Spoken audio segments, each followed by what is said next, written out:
Everyone else took part in the preparation, even Father.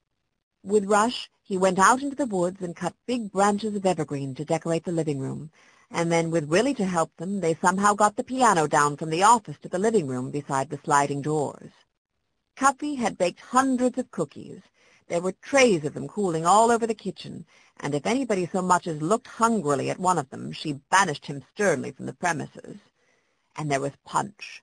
The old china salad bowl was full of it, and so were the 2 cut-glass pitchers, the biggest mixing bowl, and several saucepans.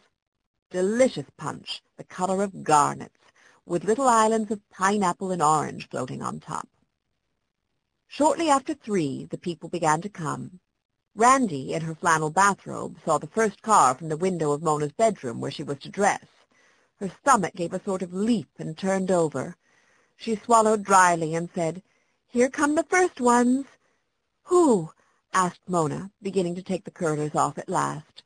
"Wait a minute. Let's see. Father's out on the front steps to meet them. Why, it's Mrs. Oliphant. And she has 1, 2, 3, 4, 5 people with her." $3 worth, observed Rush in a mercenary tone from the next room where he and Oliver were dressing.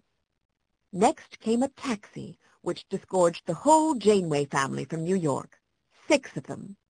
Randy was just stopped in time from throwing open the window and yelling to them. "Not now," said Mona severely. "It would spoil the mood." "Oh, all right. And there come the Purvises in the garbage truck, and right behind is Mr. Coughing's black sedan, and Randy!" There was such consternation in Mona's voice that her sister whirled from the window. "What's the matter?" "My hair! Look at it! What'll I do?" It did look queer. It stood out in a great wiry muff all over Mona's head. "I can't go on," she kept wailing, just like a real actress. "I cannot go on looking like this."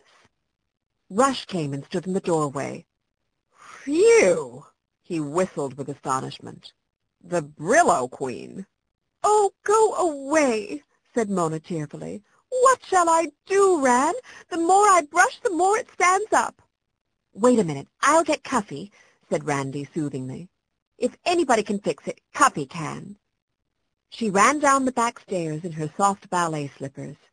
The house was humming like a wasp's nest. The front door kept opening and shutting, and there were festive bursts of talk and laughter as still more people arrived. Cuffy, mercifully, was in the kitchen prowling about arranging things. She was wearing her best black satin dress and a dusting of pure white powder on her rosy face. "Lands, I hope I made enough cookies to feed that mob," murmured Cuffy, looking up abstractedly. "There must be more than 50 of 'em already. And by the way, why aren't you ready? It's 20 to 4, and you know you're scheduled to start at 4. "Something awful's happened," Randy told her. "Mona's hair. It won't lie down." "Great day in the morning," cried Cuffy, rushing for the stairs. "I told her she shouldn't leave them blame things on so long. Bring a bowl of water up with you, Randy, and then hustle right into your costume. Oh, and first bring me the wire hairbrush from my bureau." These things being done, Randy hustled. Feverishly she put on the costume she and Cuffy had made for the Gollywog dance. It was a one-piece union suit dyed blue, and the headdress was made out of a blue dry mop attached to a stocking skull cap. She also had blue mittens, blue socks, and her old blue ballet slippers. Mona directed her makeup. "Put calamine lotion all over your face, Ran. Then talcum powder. It should be white as chalk." Mona's voice came jerkily, and her head bobbed under the vigorous strokes of Cuffy's brush. "Now, put blue around the eyes.